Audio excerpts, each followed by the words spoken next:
Assalamualaikum warahmatullahi taala wabarakatuh. Alhamdulillahi rabbil alamin. Walhamdulillahi alladhi bi ni'matihi tatimmu shalihat. Ashhadu an la ilaha illallah wahdahu la sharika lahul karimul jawad. Wa ashhadu anna sayyidina Muhammadan abduhu wa rasuluhul mawsuf bi khairil ibad.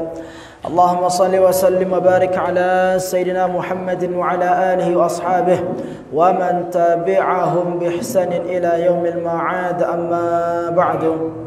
Waalaikumsalam.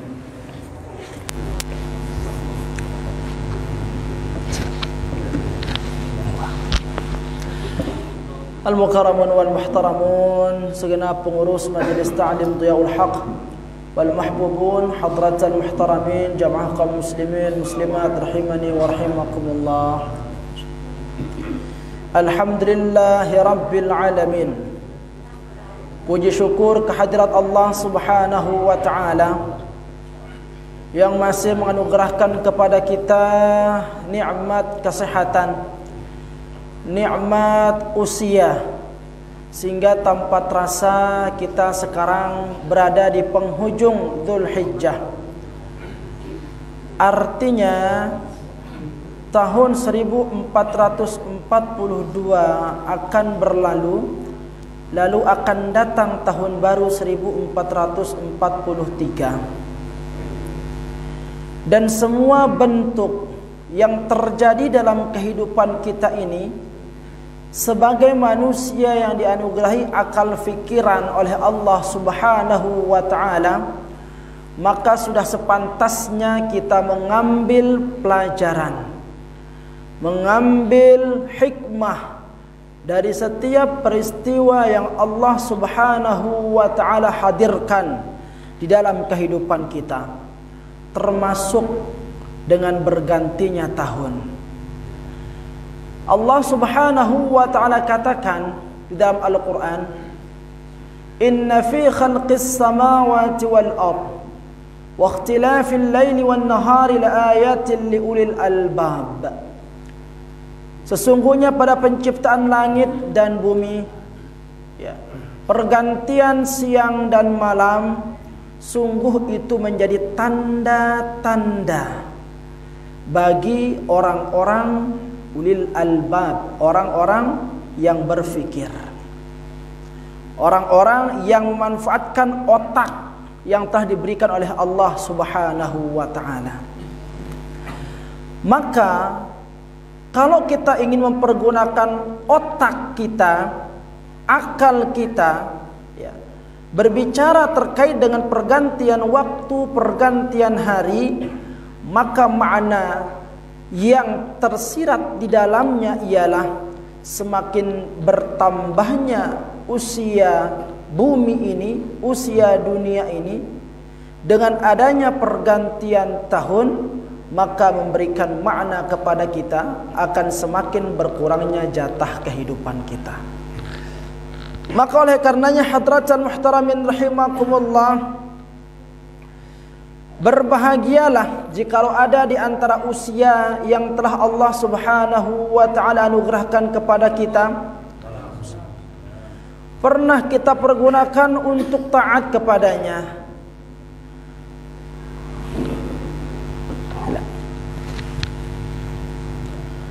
Berbahagialah kita jikalau ada di antara usia kita pernah kita pergunakan untuk menjalankan segala macam bentuk kewajiban yang diperintahkan oleh Allah Subhanahu wa taala.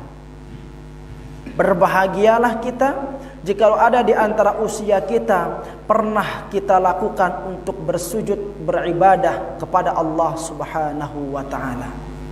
Ya.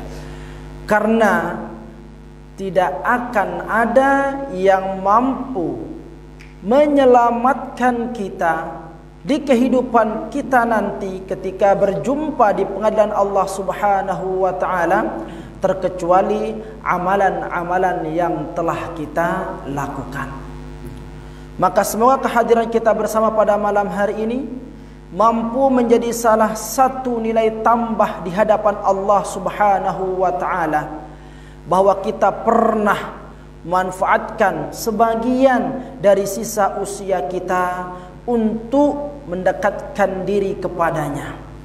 Maka memohon kita kepada Allah Subhanahu wa taala, semoga berkumpulnya kita pada malam hari ini mampu menjadi penyebab Allah Subhanahu wa taala kelak akan mengumpulkan kita di dalam syurganya. Amin ya rabbal alamin.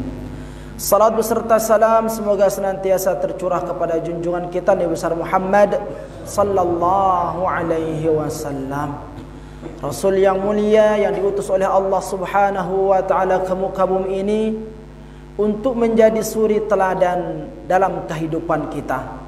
Karena sungguh pada Rasul sallallahu alaihi wasallam dititipkan segala macam bentuk tingkah laku yang terbaik.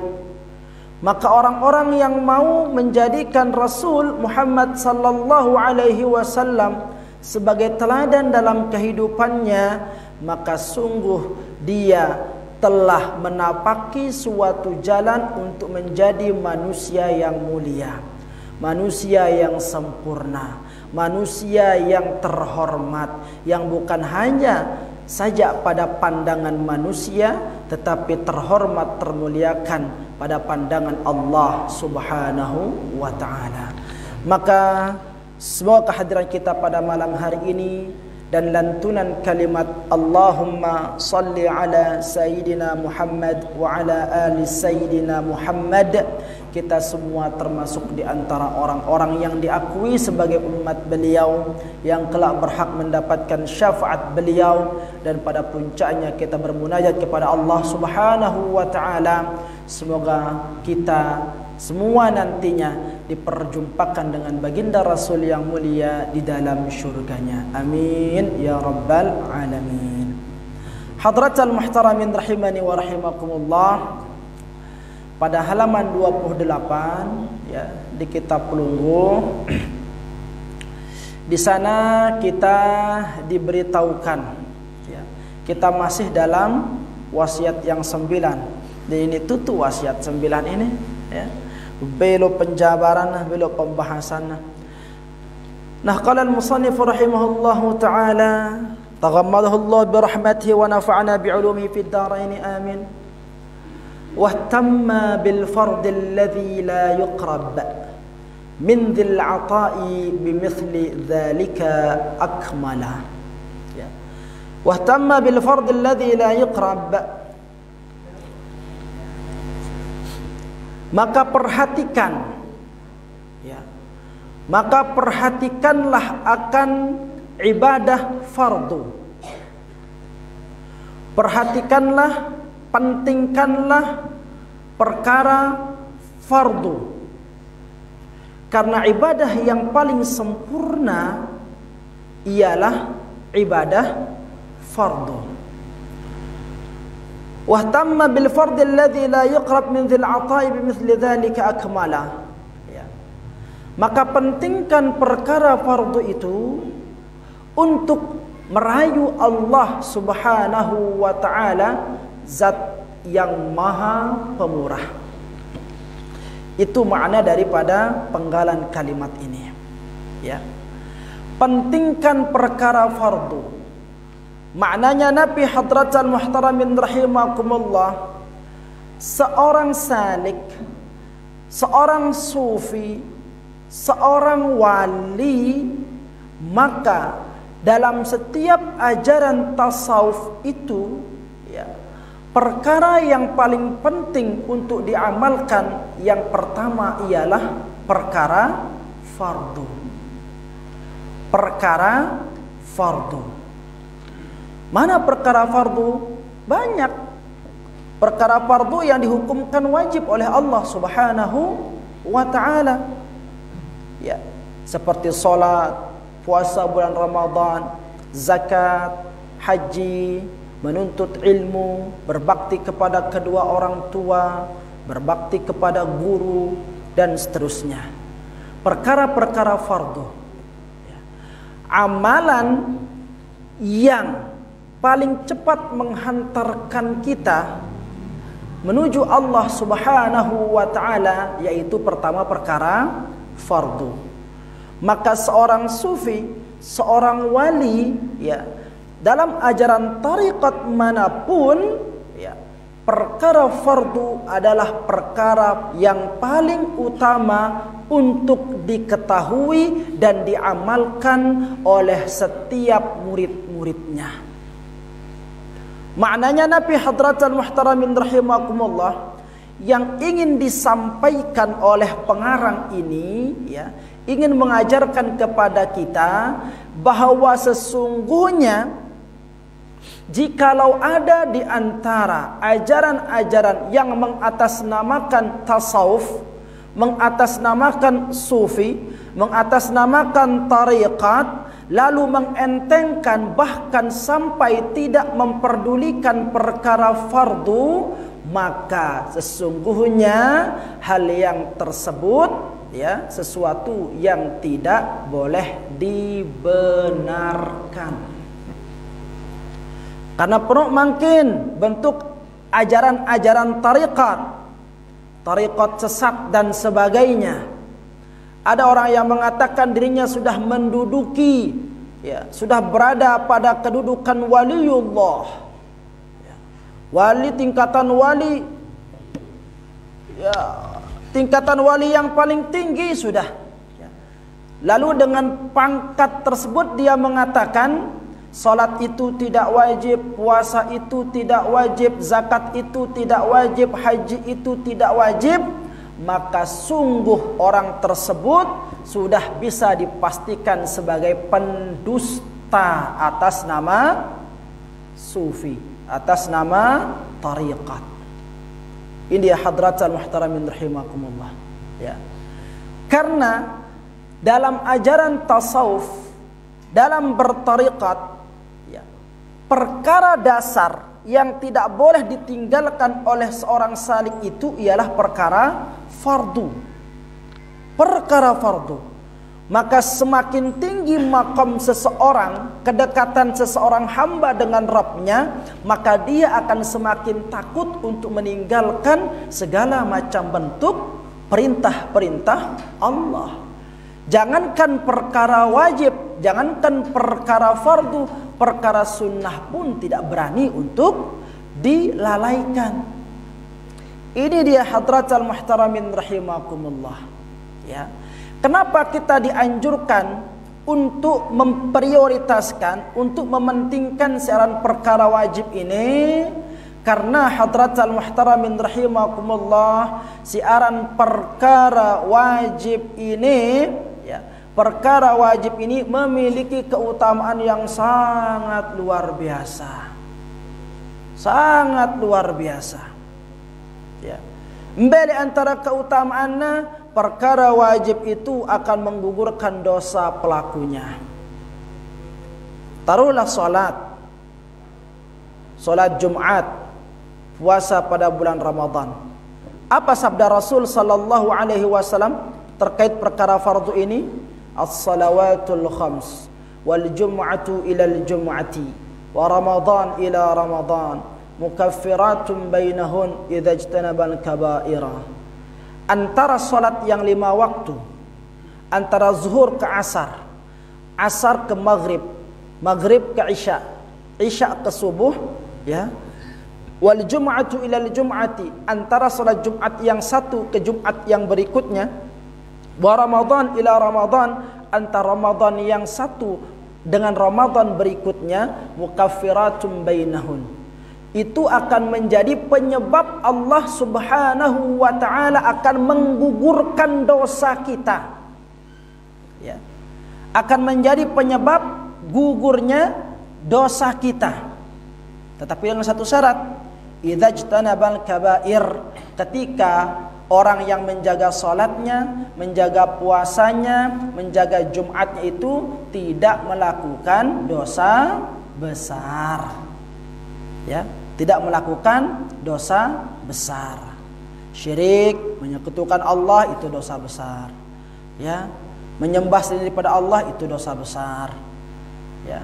Nah, selama manusia tidak mengerjakan dosa besar, maka dari antara salat yang satu ke salat berikutnya itu menjadi pelebur dosa. yang punena bute enteng yang siaran perkara fardu ya. Yang kalau muna ara dengan nyuruh ita tidak perlu salat karena engkau sekarang sudah memiliki makam wali ya, engkau sekarang sudah memiliki posisi dengan Allah sangat dekat ya. Dan salat itu hanya untuk orang-orang yang pada posisi rendah, orang-orang awam dendek sadu ya.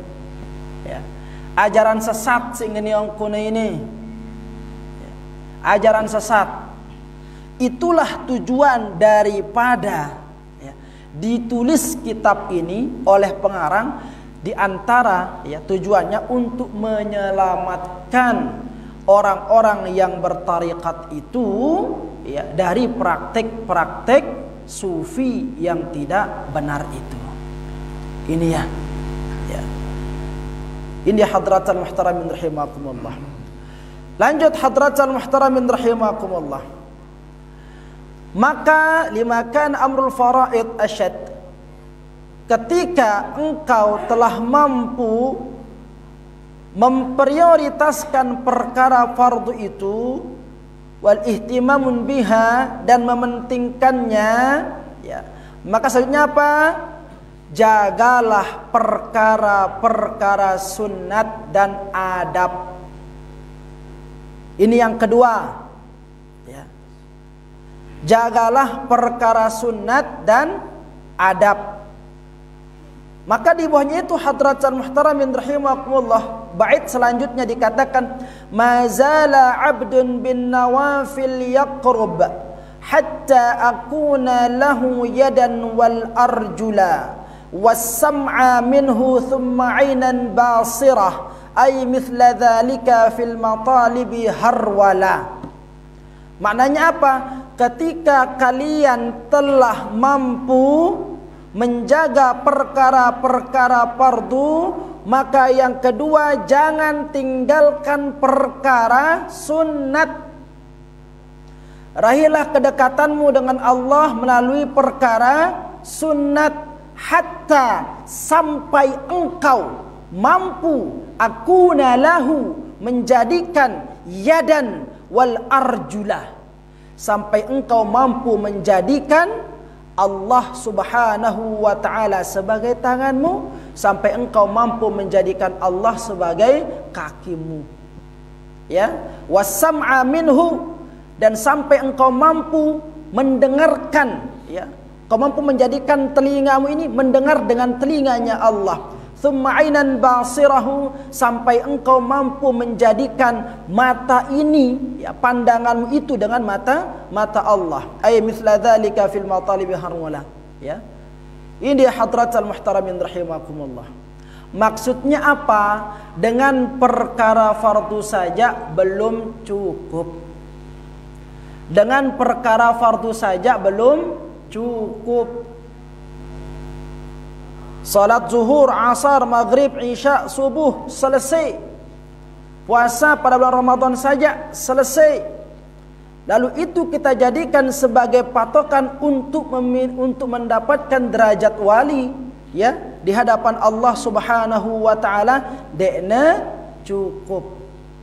Maka diperintahkan kita setelah engkau mampu menjaga perkara wajib, maka lanjutkan dengan menjaga perkara sunnat. Mazala abdun bin nawafil, jangan sampai terlewatkan oleh seorang hamba dari perkara-perkara sunnat, yaqrubu hatta akuna lahu yadan wal arjula, sampai ya itu akan menjadikan engkau ya, tanganmu itu engkau megang dengan tangannya Allah, engkau akan berjalan dengan kakinya Allah, engkau akan mendengar dengan pendengarannya Allah, engkau akan melihat dengan matanya Allah. Ya. Nah, bait ini hadratal muhtaramin rahimakumullah mengingatkan kepada kita akan suatu hadis Rasul sallallahu alaihi wasallam. Sahih diriwayatkan oleh Bukhari, datang dari Abi Hurairah radhiyallahu taala anhu, anna Rasulullah sallallahu alaihi wasallam qala, ya, sesungguhnya Rasul sallallahu alaihi wasallam pernah bersabda, innallaha ta'ala qala, sesungguhnya Allah subhanahu wa ta'ala pernah berkata, man ada li waliyan, barang siapa yang menyakiti waliku, faqad adzantuhu bil harbi, maka aku akan menabuh genderang perang terhadapnya. Artinya Nabi hadratal muhtaramin rahimakumullah, ya, orang-orang yang telah memiliki kedekatan dengan Allah Subhanahu wa taala dengan menjaga perkara fardu lalu menyempurnakan perkara sunnat sampai akan menjadikan tangan Allah sebagai tangannya, kaki Allah sebagai kakinya, telinga Allah sebagai telinganya, mata Allah sebagai matanya, mulut Allah sebagai mulutnya, ya. Orang-orang yang seperti inilah yang akan mampu, ya, meraih posisi wali. Inilah muntajaga bu yang atong ita, bau yang nejak ita bisa menempatkan kita kepada posisi wali. Dan orang yang sudah menjadi waliullah dikatakan man adali waliyan, sai sirani nyakitin walingku le dunia. Ya, wali itu artinya perwakilan. Perwakilanku, barang siapa yang berani menyakiti perwakilanku di dunia ini, faqad adzantu bil harbi, sesungguhnya aku akan menantang dia perang. Yang pode tekanggo main-main kence wali.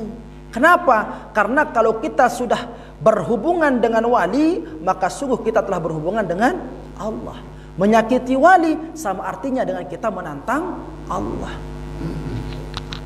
Ya, ini hadratal muhtaramin rahimakumullah.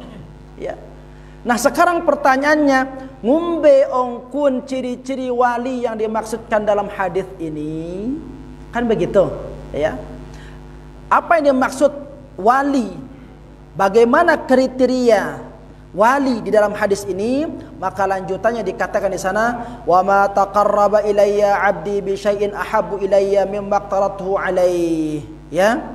Wala yazalu 'abdi yataqarrabu ilayya bin nawafil hatta uhibbahu, fa idza ahbabtuhu kuntu sam'ahu alladhi yasma'u bihi wa basarahu alladhi yabsuru bihi wa yadahu allati yabtishu biha wa rijlahu allati yamshi biha wa in sa'alani la u'tiyannahu wa in ista'adha bi la u'idhannahu. Nah, artinya hadratal muhtaramin rahimakumullah, ya. Dan tiadalah seorang hambaku mendekat kepadaku dengan sesuatu maka aku akan sangat mencintainya. Artinya apa? Yang pertama, hendaklah seorang hambaku itu kalau mau menjadi wali itu mendekat kepadaku pertama dengan perkara fardu. Dengan perkara fardu yang diwajibkan oleh Allah Subhanahu wa taala. Ya, seorang wali tidak akan berani meninggalkan salat 5 waktu.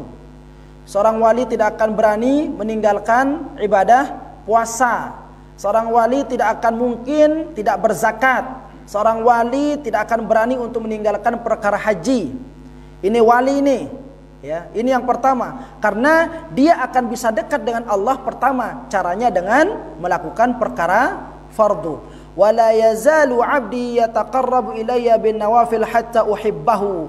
Yang kedua, seorang hambaku itu tidak akan pernah meninggalkan perkara-perkara sunnah. Ya. Tidak akan mengabaikan perkara sunat. Kalau kita berbicara perkara sunat banyak sekali. Sampai kita senyum saja, senyum, ya, senyum itu adalah perkara sunat. Kalau menara wali geranya bang, ini dia ini.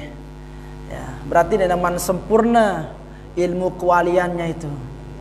Ya. Berpapasan kencedengan nyabang sendu-sendu, apalagi muda sili. Ini jauh masih lekan derajat wali. Lamun demenang dengan nyabang, lamun bedai dengan yang namanya nyurutangna sabanginna, ya. Lamun namu berotang nyabang endah, misalkan seperti itu, ya. Ini dengan ini berarti masih dalam tahapan. Dek manja sampai lagu masih proses dalam tahapan. Nah, karena seorang wali itu dia bukan hanya mencukupkan dirinya dengan perkara wajib, tetapi tidak akan meninggalkan perkara sunnah. Hatta uhibbahu, sampai aku mencintainya. Sampai aku mencintainya. Artinya apa? Dia tidak akan pernah bosan dan akan terus semakin semangat di dalam menjalani aktivitas fardu dan sunat itu. Ya. Satu kali bangun qiyamul lail, belum merasakan kenikmatan beribadah dengan Allah, ditambah lagi. Tidak puas dengan 10 rakaat, tambah lagi. Tidak puas dengan dengan salat tahajud, dia tambah dengan tasbih. Tidak puas dia dengan tasbih, dia tambah dengan ibadah-ibadah yang lainnya, hajat, taubat dan sebagainya. Terus pokoknya bagaimana ibadahnya itu mampu menghantarkan dia sampai betul-betul dia merasa nyaman berhadapan dengan Allah. Nah, kenapa dia melakukan hal yang seperti itu? Bela-bela dirinya, menghilangkan rasa ngantuk, melawan rasa ngantuk, ya. Waktu istirahat dia bangun. Kenapa dia sampai mau melakukan hal yang seperti itu? Satu dorongannya. Kenapa? Karena ada rasa cinta. Rasa cinta dan ingin mendapatkan balasan cinta.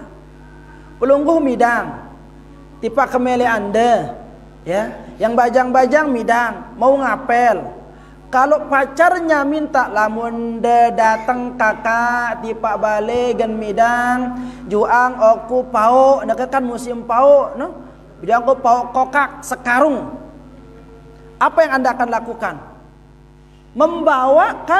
Mencarikan pau yang diinginkan itu, lalu membawakan dia. Kenapa kita sampai mau mencari mangga yang langka itu? Ya. Kenapa kita mau menghabiskan tenaga kita untuk mencari mangga yang langka itu? Karena ada rasa dorongan cinta di sana. Kurang-kurang anku lekamu adik, deku gen kawa, kangenon di. Nah, seperti itulah. Nah, karena besarnya keinginan itu, besarnya rasa cinta itu, itulah yang mendorong kita untuk mau melakukan apapun yang diperintahkan oleh orang yang kita cintai. Allah mengatakan, kalau kamu betul-betul cinta kepadaku, lakukan perkara fardu. Sehingga kita tidak peduli setiap subuh, ya, harus bela-bela bangun padahal ngantok tuh minta ampun, uras itu wudu letono, salat subuh dan sebagainya. Kenapa kita melakukan hal yang seperti itu? Karena cintaku kepada Allah. Berlapar-lapar kita dari pagi hari sampai pada malam hari berpuasa, nahan makan, enggak minum, ya, rela kita lakukan itu karena apa? Karena ada dorongan cinta. Nah, itulah yang menyebabkan para waliullah itu tidak puas dengan ibadahnya itu, sehingga terus.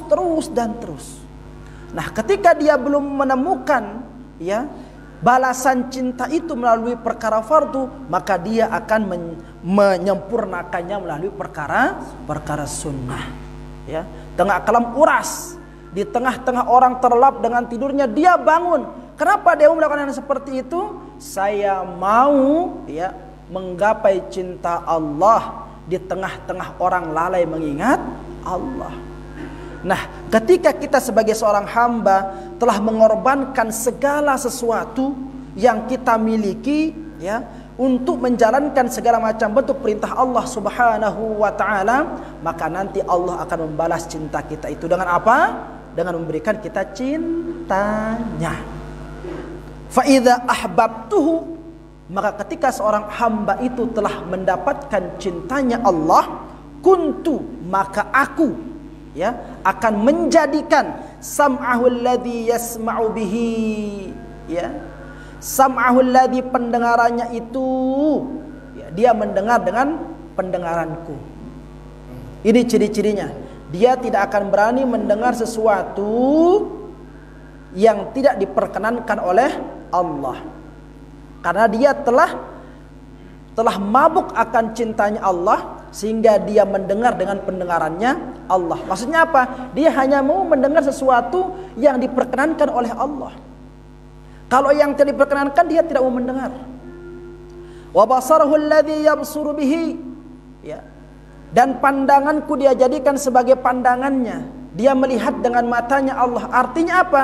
Dia tidak rela melihat sesuatu yang Allah Subhanahu wa taala tidak redha dengan pandangan itu.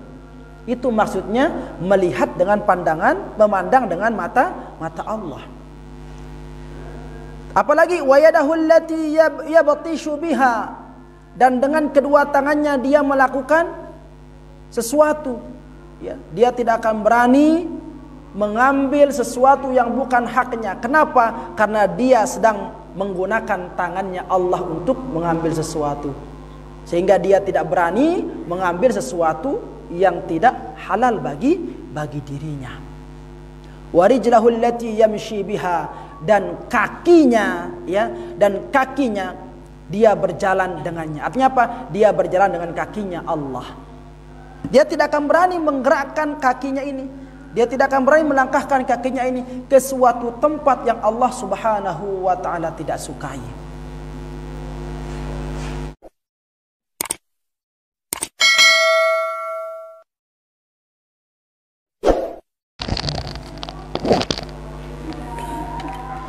Hadratul muhtaramin rahimakumullah. Lanjutan hadis tersebut, ya, bagi orang-orang yang menjadikan pandangan Allah sebagai pandangannya, tangan Allah sebagai tangannya, kaki Allah sebagai kakinya, pendengaran Allah sebagai pendengarannya, maka orang-orang yang telah melakukan hal yang seperti itu, lanjutan hadis tersebut dikatakan wa in sa'alani la u'tiyannahu. Maka jika dari hambaku yang telah seperti itu meminta kepadaku, memohon kepadaku, ya, perkara dunia maupun perkara akhirat, la'utiyannahu, maka aku akan memberikan apa yang dimintanya. Ya, ya, angka lamun ara kemelek te hajat te anjurangnya itu tepat dengan si alim kumbena, karena orang yang sudah memiliki derajat yang dekat dengan Allah Subhanahu wa taala itu, ketika dia minta apapun itu, baik urusan dunia maupun urusan akhirat, akan diberikan oleh Allah. Ya. Masih ingat cerita Sa'labah yang miskin kere minta kepada Rasul sallallahu alaihi wasallam, kaya langsung kan? Iya. Kaya. Qarun ketika minta pertolongan kepada Nabi Allah Musa, didoakan kaya Qarun. Kenapa? Karena dia minta kepada makhluk yang telah dicintai oleh Allah Subhanahu wa taala. Dan orang-orang yang sudah dicintai oleh Allah itu, apapun yang diminta akan diberikan. Apapun yang diminta akan diberikan. Nah, tetapi biasanya kalau para waliullah itu keterpautan hatinya dengan dunia itu sudah tidak ada. Nah, kita yang masih ingin sama dunia, minta datangi orang-orang yang sudah dekat seperti itu, minta didoakan di sana. Lamun masih arah kemilik teh, ya, minta di sana, baik hajat dunia maupun hajat akhirat, karena Allah akan berjanji akan memberikannya. Nah, itu kadang-kadang minta setahun-tahun dia diri doa ini terkabulang. Mungkin kita belum termasuk di antara orang yang telah menggapai cintanya Allah. Ya ampun, ini temau apa sih pengendang teh ini? Nah, ketika kita merasakan diri kita masih jauh dari posisi cintanya Allah, maka segeralah untuk mendekat kepada orang-orang yang telah dicintai oleh Allah. Ya, logo biasanya, ya, sekali lagi, dengan siwah dekat dengan Allah ini, ya, karena hatinya telah dipenuhi oleh Allah, dunia ini becik le dirinya. Teringat ya akan salah satu guru kita dulu di Al-Azhar itu, beliau itu bercerita dalam sebuah muhadarahnya, dulu katanya, aku pernah berangan-angan, ya, aku pernah berangan-angan ingin menjadi orang negara lah, artinya seperti dewan, seperti menteri. Dulu pernah aku beringin memiliki cita-cita seperti itu, tetapi ternyata Allah ya memberikan aku jabatan tersebut ketika aku telah tidak menginginkannya lagi. Ya. Ketika beliau terkenal, ya, vokal beliau dalam menyampaikan, ya, kewalian beliau sudah nampak di sana, ditawari oleh pemerintah pada waktu itu posisi yang tinggi di satu negara, dia menolak. Kenapa? Karena aku sudah tidak menginginkannya lagi. Laik je tu, logo neke jende. Nah, jadi seperti itu. Nah, kita sekarang yang masih memiliki hajat yang banyak itu, baik terkait urusan dunia maupun urusan akhirat kita, dendek teila, ya, datengin dengan si alim, minta doa di sana. Kenapa? Karena orang-orang yang seperti itu sangat didengar keinginannya oleh Allah Subhanahu wa taala. Kenapa sangat didengar? Karena dia sudah dicintai oleh Allah, ya. Nah, wa in salani la u'tiyannahu, jika dia minta kepadaku, aku akan memberikannya, baik urusan dunia maupun urusan akhirat, ya. Wa in ista'adza bi la'u'idzannahu, ya, dan jika dia minta pertolongan kepadaku, maka aku akan melindunginya. Ya, sehingga ada istilah darah wali itu, darah orang alim itu, darah wali itu beracun. Ya. Jadi jangan main-main dengan wali itu. Kenapa? Karena jikalau kita berani menyakitinya, apalagi sampai mengancam jiwa raganya, itu kita sudah berhadapan dengan Allah itu. Berhadapan dengan Allah. Ya. Dan apa yang luput dari pandangan Allah Subhanahu wa taala? Tidak ada. Sehingga kita banyak mendengar cerita-cerita tentang karomah dan sebagainya. Ya kan? Ada seseorang, misalkan si fulan, ya, tidak terbakar ketika dibakar dengan api di gesang. Ada dengan sinena bakat ketika dia tiba-tiba dipanah, misalkan tidak tembus dan sebagainya.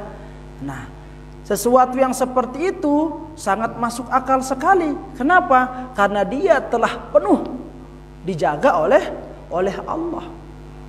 Jadi seperti itu.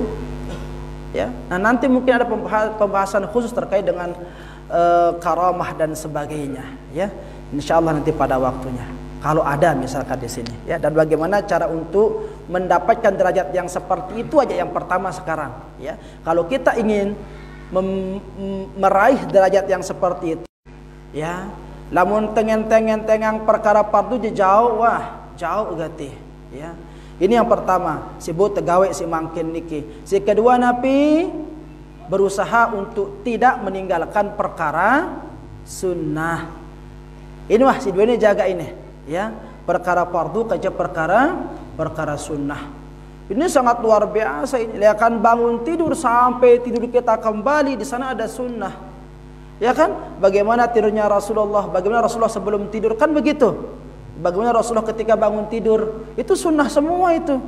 Apa yang dilakukan Rasulullah ketika baru bangun tidur, itu semua adab itu di sana, dia sunnah-sunnah itu. Sampai kita menghadiri majelis ilmu seperti ini, bagaimana diatur, ya, dalam perkara sunnah. Nah, kalau mentebun jaga ini, insya Allah, ya, dengan sendirinya nanti Allah Subhanahu wa taala akan menunjukkan jalannya, akan membimbing kita, dan insya Allah dari jalan itulah kita akan menggapai cintanya Allah Subhanahu wa ta'ala. Lamun telah menggapai cintanya Allah, maka apa pemilik itu langsung, insya Allah Allah akan ijabah. Wallahu ta'ala a'la wa alam.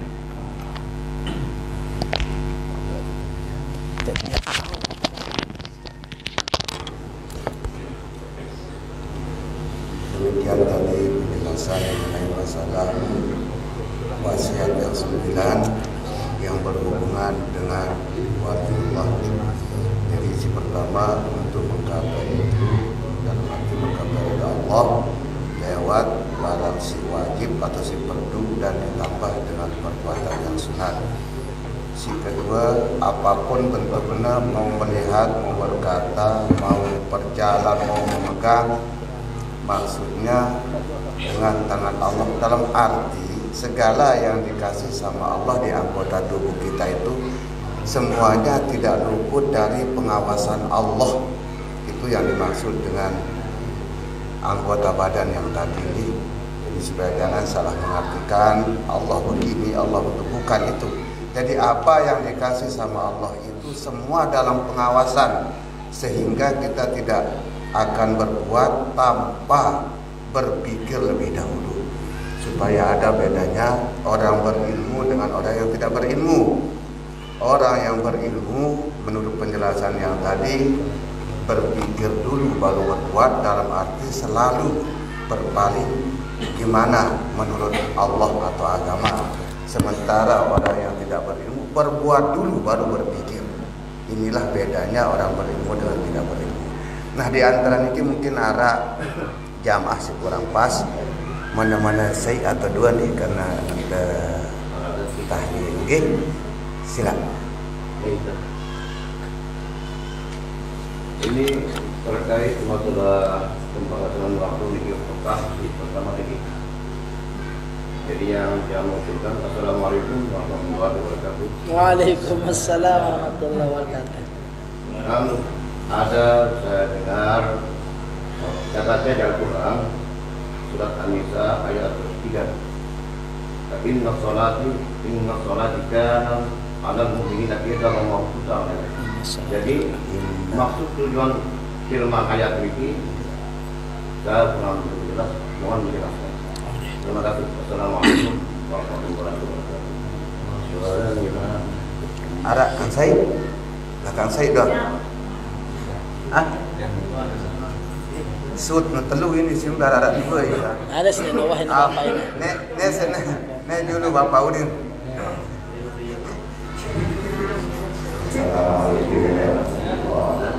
Waalaikumsalam warahmatullahi wabarakatuh.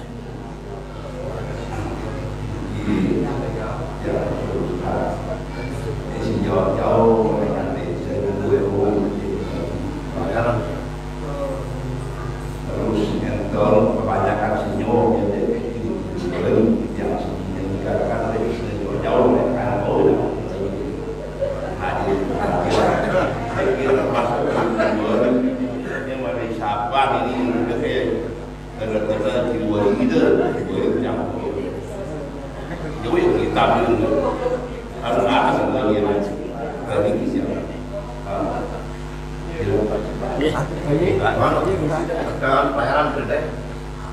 Angka yang ada dua.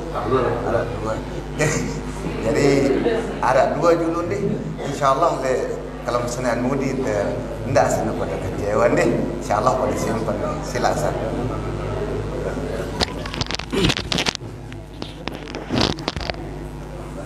Iya, bismillah. Pertanyaan si pertama, Nabi makna firman Allah inna salata kanat 'alal mu'minina kitaban mawquta, ya. Nah, ini tamu di pembahasan tah.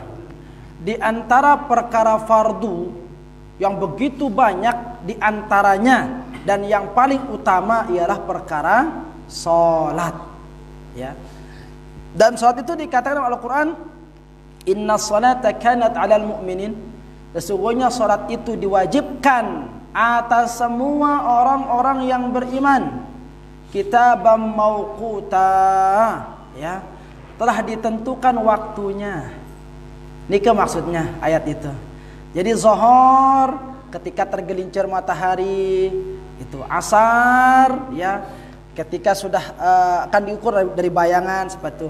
Maghrib ketika sudah terbenam matahari. Jadi salat yang 5 waktu itu telah ditentukan, ya. Satu paket kewajibannya itu datang dari Allah Subhanahu wa taala, lengkap beserta tata cara dan waktu pelaksanaannya, ya. Sehingga lamun arak dengan salat berbeda dengan tata cara yang telah, ya, diajarkan, maka salah. Ketika ada orang salat di luar waktu yang telah ditentukan, maka juga salah. Itu maksudnya.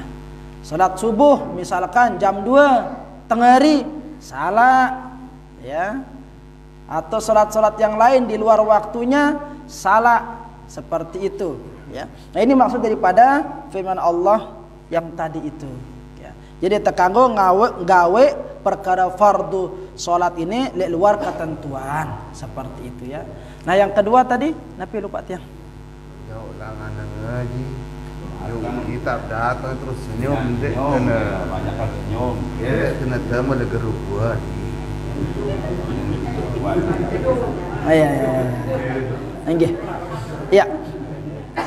Jauh oleh kan tebekelampan bentek kitab ngaji ya. Setiap berjumpa dengan orang senyum. Iya. Benar. Angka selopun na babolu kena dedera kena bajang na mama kena selopo senyumin ya. Nah bentek kitab lalu pengajian ngaji nuntut ilmu hukumnya apa? Wajib. Berarti kita telah sedang melakukan perkara wajib. Jadi saran wali ino perkara wajib itu tidak akan pernah ditinggalkan. Begitu ya. Nah, le dalam tanuntut ilmu ini senyum, beredkan dengan senyum, ya, dengan jangkaan jongkong le erat masih senyum. Dait kan le bang ketika ngono, kunen deh, potong-potong tuh betana. Ya, maka yang ngumpi sana dia tunut tahun dah. Nah, senyum. Nah, bagaimana seperti itu? Berarti kita telah melakukan perkara sunat, ingin menyempurnakan perkara wajib kita dan perkara sunat. Jadi jangan sepelekan itu senyum itu, ya. Senyum itu jangan sepelekan itu. Nah, marah yang bahaya ini, ya. Marah yang bahaya berikan cedengan nyebang, berikan bebalung remon doang. Sementara Rasul mengatakan la taghdab, jangan marah, walakal jannah, maka bagimu surga. Jadi orang-orang yang enggak suka marah artinya murah senyum, maka insyaallah baginya adalah surga. Jadi ndik ada ciri-ciri wali sing ngono kurino ya. Satu, kita berhusnuzon saja ya. Karena kita semua ini sedang dalam ikhtiar, sedang dalam riyadhah, latihan ya, menyempurnakan perkara wajib, menyempurnakan perkara sunat, husnuzan. Yang penting semua perkara ini aku lakukan karena Allah Subhanahu wa taala, untuk menggapai cintanya Allah Subhanahu wa taala. Sudah jalankan bismillah, apa-apa angkat dengan. Kan seperti itu, ya. Apa-apa angkat dengan. Nah, mudah-mudahan ya tidak menutup kemungkinan. Bapak nggih, tidak menutup kemungkinan, ya. Pelungguh-pelungguh dan niki ya yang hadir di tempat ini, baik yang bini juga ya, tidak menutup kemungkinan derajat pelungguh ini lebih tinggi dan lebih mulia di sisi Allah dibandingkan dengan orang yang bicara menyampaikan ini. Tidak menutup kemungkinan ya. Maka lamun ngeni ong kunta berfikir dena arak celah te untuk nyepele yang dengan ya, tidak ada celah kita untuk meremehkan orang, karena bisa jadi meskipun dia hidup dalam keadaan keterbatasan dan sebagainya, bisa jadi ya, tidak menutup kemungkinan posisinya di samping Allah, di sisi Allah lebih dekat dibandingkan dengan kita. Nah, seperti ini kan nggih. Bismillah, tawakkal 'ala Allah ya. Wallahu taala a'la wa a'lam.